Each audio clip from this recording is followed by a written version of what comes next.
Good morning student. बेटा आज हम बीएससी सेकेंड ईयर जो है उसका हमने फर्स्ट पेपर स्टार्ट किया था इनवर्टिब्रेट्स, अकशेरुकी प्राणी।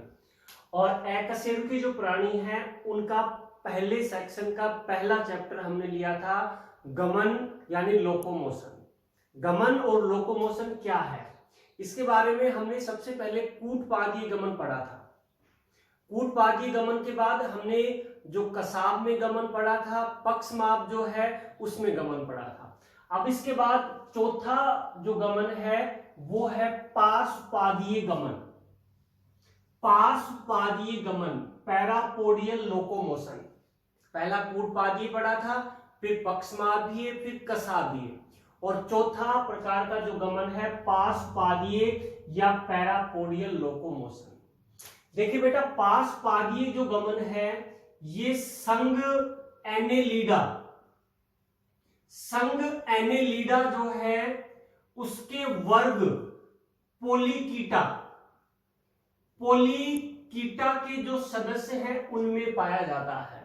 संघ एनेलिडा के वर्ग पोलीकीटा के सदस्यों में जो है पार्श्वपादीय गमन जो है ये पाया जाता है। ठीक है।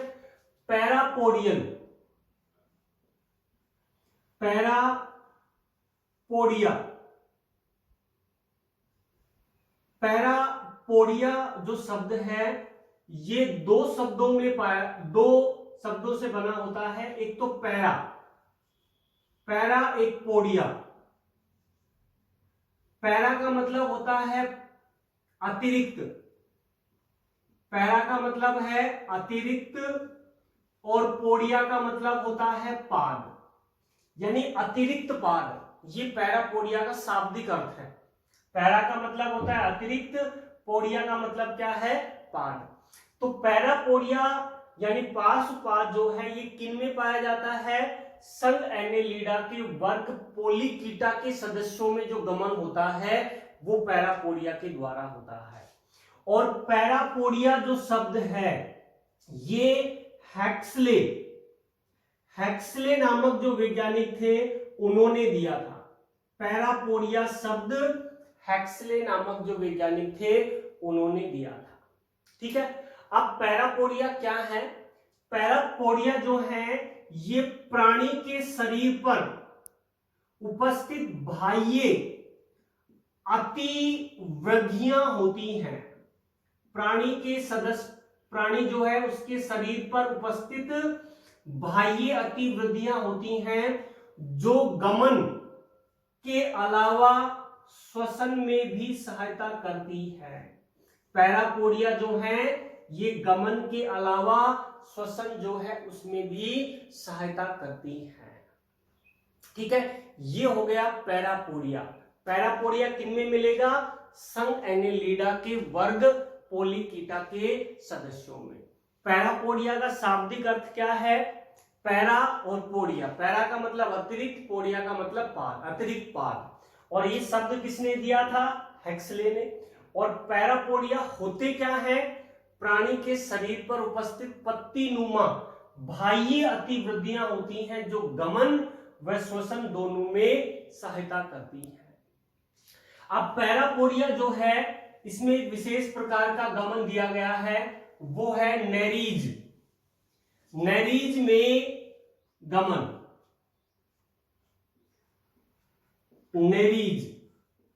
नेरीज जो है उसमें गमन की क्रिया कैसे होती है? नेरीज जो संघ एनेलिडा के वर्ग पोलीकीटा का सदस्य है, तो इसमें पैरापोडिया के द्वारा कैसे गमन होता है? देखिए बेटा, नेरीज जो है ये एक बिलकर प्राणी होता है। बिलकर प्राणी है जो समुद्र की तली में बिल बनाकर रहता है। नेरीज जो एक बिलकर प्राणी है और समुद्र की तली में ये बिल बनाकर रहता है। ठीक है। नेरीज जो है इसके शरीर का प्रथम खंड, आपने पढ़ा होगा बेटा कि संघ एनेलिडा में आने वाले जो सदस्य हैं उनका शरीर खंडों में विभक्त होता है। तो जाहिर है कि नेरीज का शरीर भी खंडों में विभक्त है। तो इसके शरीर का प्रथम खंड जिसमें मुख स्थित होता है उस खंड को परिमुख खंड कहा जाता है। वो खंड क्या कहलाता है? परिमुख खंड कहलाता है। और नैरीज के शरीर का अंतिम खंड जिसमें गुदा उपस्थित होती है उसे गुदा खंड कहा जाता है। वो क्या कहला जाता है? गुदा खंड कहलाता है। प्रथम खंड परिमुख खंड, अंतिम खंड गुदा खंड। तो नैरीज के शरीर में परिमुख खंड को यानी प्रथम खंड को और गुदा खंड को यानी अंतिम खंड को छोड़कर शरीर के प्रत्येक खंड में एक जोड़ी पैरापोडिया पाए जाते हैं।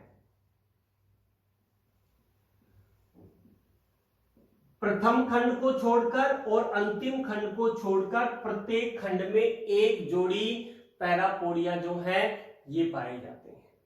ठीक है, अब पैरापोडिया जो है उसकी संरचना क्या है? देखिए, ये एक पैरापोडिया बनाया गया है एक खंड का, कि पैरापोडिया जो है उसका आधा ऊपरी जो भाग है वो नोटोपोडिया कहलाता है। पैरापोडिया का ऊपरी भाग क्या कहलाएगा? नोटोपोडिया। और आधारीय भाग जो है ये क्या कहलाता है? न्यूरोपोडिया। ऊपरी भाग आधा जो है नोटोपोडिया और आधारीय भाग वो क्या कहलाता है? न्यूरोपोडिया कहलाता है। नोटोपोडिया और न्यूरोपोडिया के मध्य काले भूरे रंग की छड़ें पाई जाती हैं जो काइटिन से निर्मित होती हैं। किससे बनी है? काइटिन। नोटोपोडिया और न्यूरोपोडिया के मध्य जो काले भूरे रंग की छड़ें हैं काइटिन से निर्मित हैं। ठीक है, और इन्हें एसिक्यूलम कहा जाता है। ये काइटिन से निर्मित संरचनाएं क्या कहलाती हैं? एसिक्यूलम। और एसिक्यूलम का जो अंतिम सिरा है वो शरीर से पैरापोडियल मसल्स द्वारा जुड़ा रहता है। एसिक्यूलम जो है उसका अंतिम जो सिरा होता है, ये वाला आधारी सिरा भी कह सकते हैं, ये आधारी सिरा शरीर से कौन सी मसल से जुड़ा रहता है? पैरापोडियल मसल जो है उसके द्वारा जुड़ा रहता है। और एसिकुलम का जो सबसे अंतिम सिरा है वो पतली पतली शाखाओं में बढ़ जाता है जिन्हें स्टैक यानी सूक कहा जाता है। ये स्टैक या क्या कहलाती हैं? सूक कहलाती हैं। तो सूक क्या है? एसिकुलम के अंतिम सिरे जो पतली पतली शाखाओं में विभक्त हो जाते हैं उन्हें सूक कहा जाता है। ठीक है, अब ये संरचना क्या हो गई? अपनी पैरापोडिया हो गई। ऊपरी भाग नोटोपोडिया, आधारीय भाग न्यूरोपोडिया, मध्य में काइटिन से निर्मित संरचनाएं एसिकुलम जो पैरापोडियल मसल से जुड़ी हुई है शरीर से, और इनके अंतिम सिरे पर जो पतली पतली शाखाएं होती हैं उन्हें स्टैक यानी सूक कहा जाता है। ठीक है बेटा, अब हम बात करते हैं कि सूक क्या है। मेन जो संरचना इसमें सूक आती है।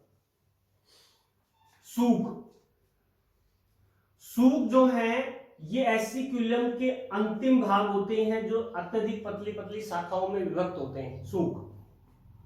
सूक जो है इन पर रक्त वाहिनियों का जाल पाया जाता है। सूक पर रक्त वाहिनियां जो है उनका जाल पाया जाता है। इसी कारण सूक जो है ये गमन के अलावा श्वसन में भी सहायता करते हैं। सबसे पहले बताया था कि जो पैरापोडिया है वो गमन के अलावा किस में भी सहायता करते हैं? श्वसन में। और उसका कारण है क्योंकि सूक पर रक्त वाहिनियों का जाल पाया जाता है जहां पर गैसों का विनिमय होता है, यानी ये श्वसन में भी सहायता करते हैं। ठीक है, ये हो गया बेटा सूक।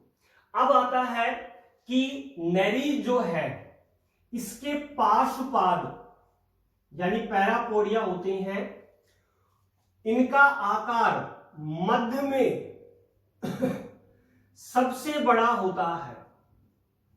मध्य में क्या होता है? सबसे बड़ा। जैसे कोई भी नैरीज है, जैसे ये नैरीज है और इसका शरीर ऐसे खंडों में विभक्त है। तो प्रथम खंड और अंतिम खंड में तो सूख होते, मतलब पार्श्वपाद होते ही नहीं है।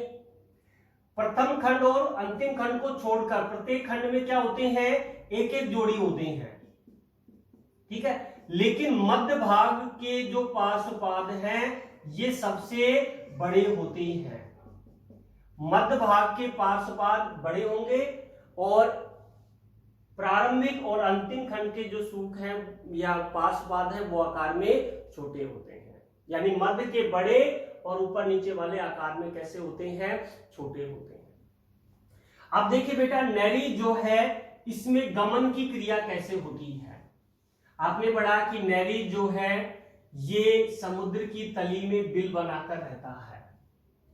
तो नैरीज में पार्श्वपाद द्वारा गमन जो है ये दो प्रकार से होता है। दो प्रकार से गमन करता है नैरीज अपने पार्श्वपाद के द्वारा, जिसमें हम पहला लेते हैं रैंकर। रैंकर गमन दर्शाता है नैरीज जो है, और वो किस स्थिति में कि नैरीज जब सामान्य अवस्था में होता है, सामान्य अवस्था में होता है तो वो समुद्र की तली में रैंकर गति करता है, रैंकर गमन करता है। समुद्र की तली में वो रैंकर गमन करता है। और रैंकर गमन करने के लिए इसके जो पार्श्वपाद होते हैं इसमें दो प्रकार का स्पंदन होता है। पार्श्वपाद में दो प्रकार का स्पंदन होता है, जिसमें हम पहला लेते हैं प्रभावी। प्रभावी स्पंदन। प्रभावी स्पंदन, देखिए बेटा, प्रभावी स्पंदन में क्या होता है कि एसिक्यूलम जो है, कि जो पैरापोडिया है उसके एसिक्यूलम, प्रभावी स्पंदन में पैरापोडिया का जो एसिक्यूलम है वो प्रसारित होता है, और प्रसारित होने के कारण पार्श्वपाद की लंबाई में वृद्धि हो जाती है। देखिए समान अवस्था में ये है, लेकिन जैसे ही एसिक्यूलम प्रसारित होता है पार्श्वपाद की लंबाई में वृद्धि होती है, जिसे पार्श्वपाद के सूख किसके संपर्क में आ जाते हैं, सतह के संपर्क में आ जाते हैं।